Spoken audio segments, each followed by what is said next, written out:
Hello, हाय, नमस्कार. मी आज तुम्हाला आहे ना गव्हाच्या पिठापासून गुलाबजामुन कसे करायचे हे सांगणार आहे. त्यासाठी बघा मी सगळ्यात आधी गव्हाचं पीठ घेतलेलं आहे. ते आहे अर्धा कप. कपाने मोजून घ्या किंवा एखाद्या वाटीने मोजून घ्या तुम्ही. अर्धा कप मी गव्हाचं पीठ घेतलेलं आहे. जितकं आपण गव्हाचं पीठ घेतलं तितकंच आपल्याला त्याच्यामध्ये दूध पावडर पण घालायचं आहे. त्याचमध्ये आपल्याला आता एवढा सोडा घालायचा आहे. हे बघा, थोडासा घाला, नाहीतर हे तेलामध्ये किंवा म्हणजे तुपामध्ये तळताना हे असे नाहीतर विरघळून जातील, त्यामुळे थोडासा घालायचा आहे. आता याच्यामध्ये हे बघा तूप घालायचं आहे. आपण जे पोह्याचे चमचे वापरतो खाण्यासाठी तेवढे असे भरून तूप घालायचं आहे. गरम करायची गरज नाही आहे तसं आपण घालू शकतो. आता याला व्यवस्थित आपण मिक्स करून घेऊयात.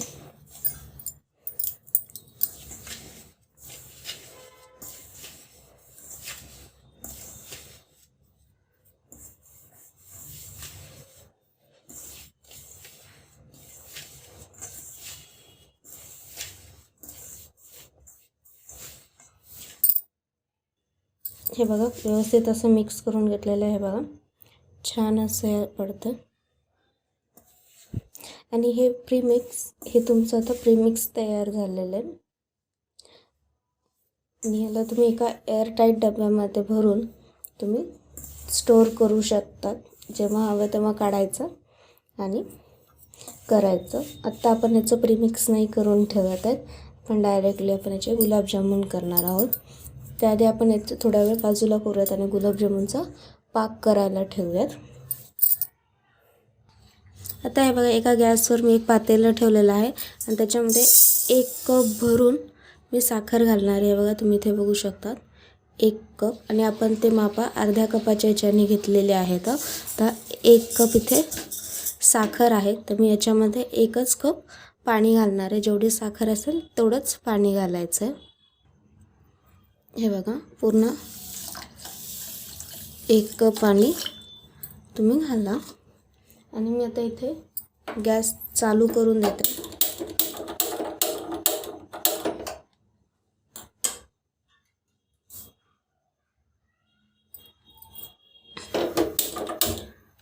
हे बघा गॅस चालू केला.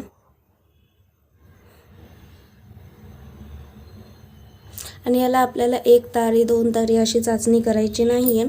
साधी फक्त साखर विरघळेपर्यंत एक थोडंसं असं चिकटपणा आलं त्याला की आपण बंद करायचं आहे. एक उकळी येईपर्यंतच आपल्याला ते ठेवायचं आहे गॅसवर, त्याच्यापेक्षा जास्त नाही. आणि याला ना आपण थोडंसं हलवूयात. आणि आता याच्यामध्ये मी 2 ते 3 हिरवी विलायची अशी थोडीशी सोलून टाकणार आहे. तुम्हाला आवडत असेल तर तुम्ही 4-5 केसरचे धागे पण तुम्ही टाकू शकतात. केसर पण टाकू शकतात, काहीही प्रॉब्लेम नाही, छान लागतं. आम्ही साधारणतः 3 टाकते. 3 हिरवी विलायची टाकायची, किंवा हे विलायची जर तुमच्याकडे पूड असेल तर विलायचीची पूडसुद्धा तुम्ही याच्यामध्ये घालू शकतात. आणि केसर घातल्याने एक छान असा एक रंग येतो.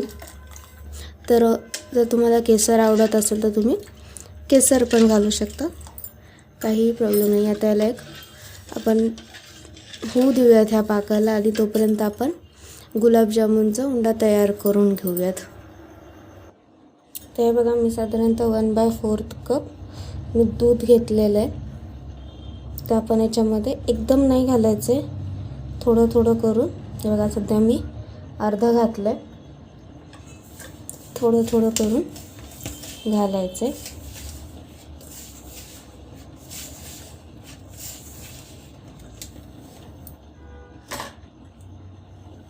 आणि एकदम रूम टेम्परेचरवालं दूध आहे, गरम किंवा असं गार असं काही नाही, रूम टेम्परेचरवालं दूध आहे.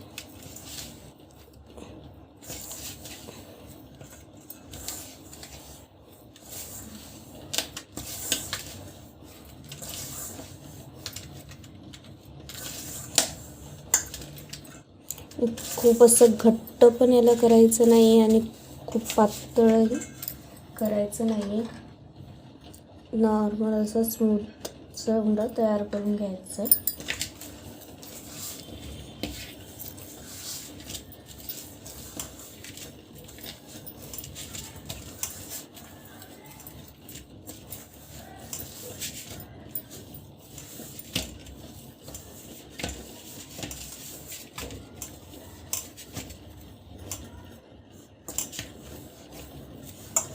हे बघा थोडंसं घट्ट आहे, तर मी आता पूर्ण 1/4 दूध याच्यासाठी आपल्याला लागलेलं आहे. आणि अजून वरती 1-2 चमचे लागू शकतं.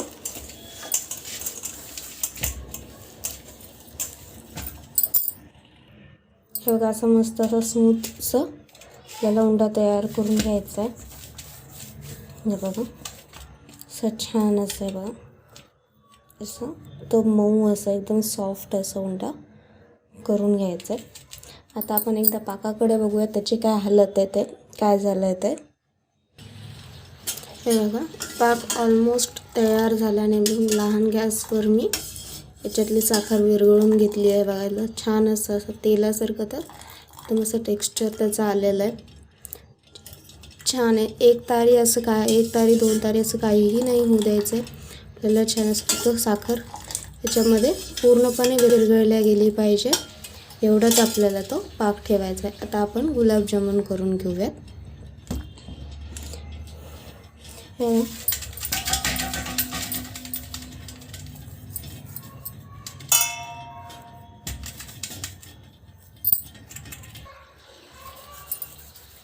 आपण आता याचे छोटे छोटे असे गुलाबजामुन करणार आहोत. तुम्हाला जसं ज्या साईजमध्ये आवडतात, ज्या आकाराचे आवडतात ते तुम्ही करू शकतात. मी छोटे छोटे असे करणार आहे.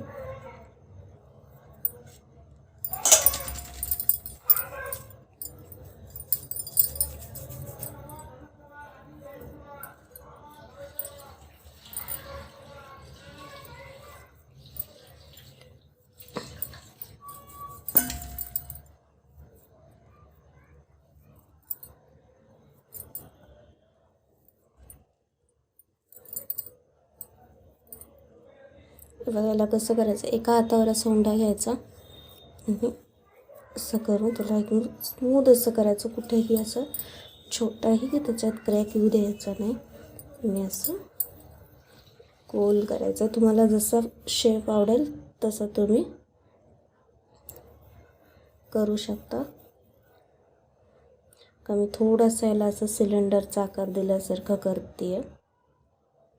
हे बघा तर छान असं कुठेही क्रॅक येऊ द्यायचं नाही, असं तुम्ही हे करा. खूप छान होतात.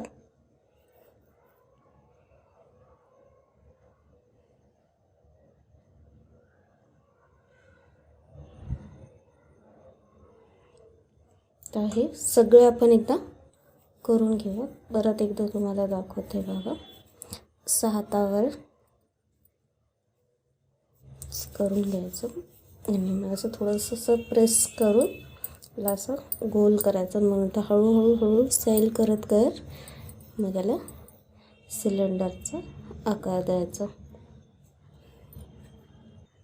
हे बघा माझे सगळे गुलाबजामुन करून तयार झालेले आहेत. आणि तेवढ्या पिठामध्ये साधारणतः 19-20 होतात. आणि तुम्हाला मोठे मोठे करायचे असतील तर 15-16 होतात. माझ्या एवढ्या साईज एवढे करायचे असतील तर 19-20 होतात. आता आपण याला तळायला घेऊयात.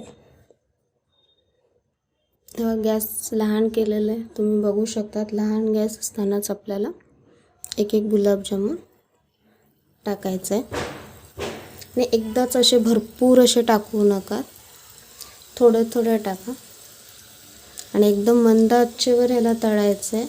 जर तुम्ही घाई गडबड केली आणि मोठ्या गॅसवर जर तळून घेतलं तर काहीच उपयोग होणार नाही आहे. आतून पूर्णपणे ते कच्चे राहतील आणि फक्त वरतूनच लाल कलर येईल.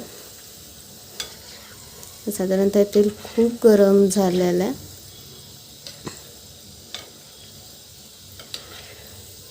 तरी पण आपल्याला लहान गॅसवरच तळायचे आहेत.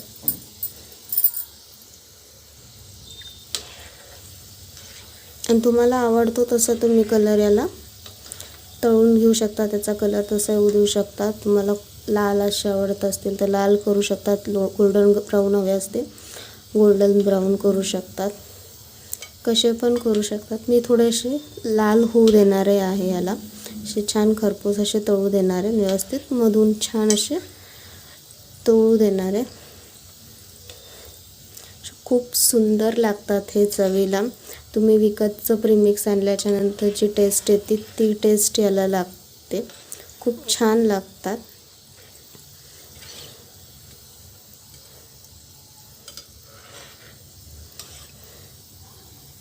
एकदम मंद आचेवर याला तळायचं आहे, नाहीतर हे आतून पूर्णपणे कच्चे राहतील. मग ते काहीच मजा येणार नाही खायला, नुसते पीठ लागेल.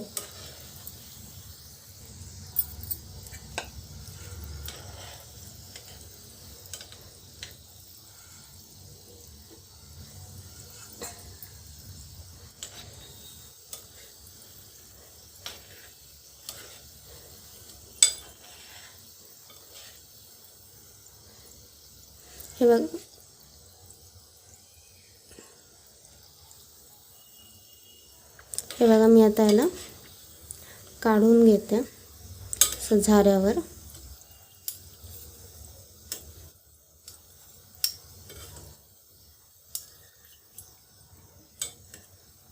थोडंसं तेल याच्यातून खाली जाऊ द्यायचं.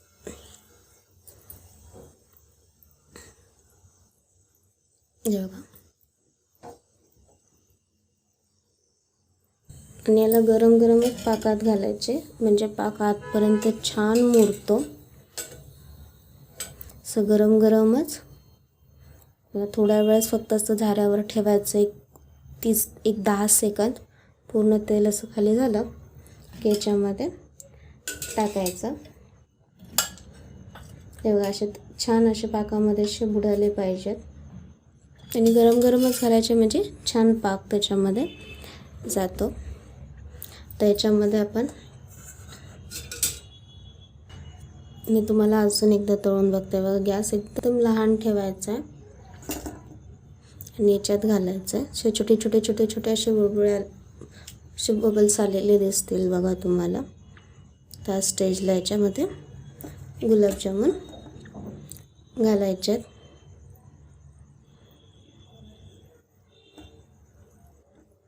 एकदम घालू नका, थोडेच घाला.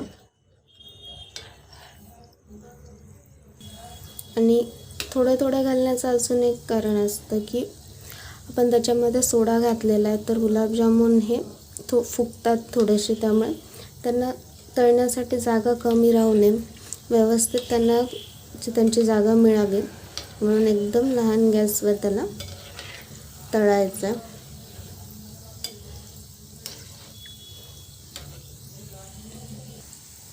तर आता ह्याला पण छान असा कलर आलेला आहे. आपण आता ह्याला पाकामध्ये काढून घेऊयात. फक्त 10 सेकंदच झाऱ्यामध्ये ठेवायचं आणि लगेच पाकामध्ये टाकायचे गरमागरम.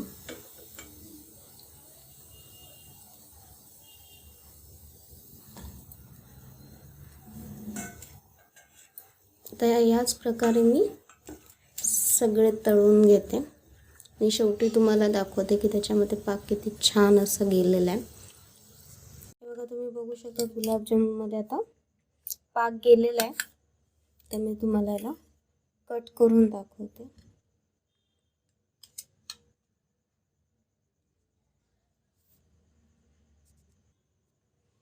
हे बघा किती छान असं याच्यामध्ये गेलेलं आहे. हे बघा असं केलं तर त्याच्यातून पाक बाहेर येतोय अक्षरशः. हे बघा तुम्ही बघू शकता, छान असे लागतात चवीला. तुम्हाला हातात घेऊन यायचं असं. हे बघा किती अशी मऊ छान झाल्यात.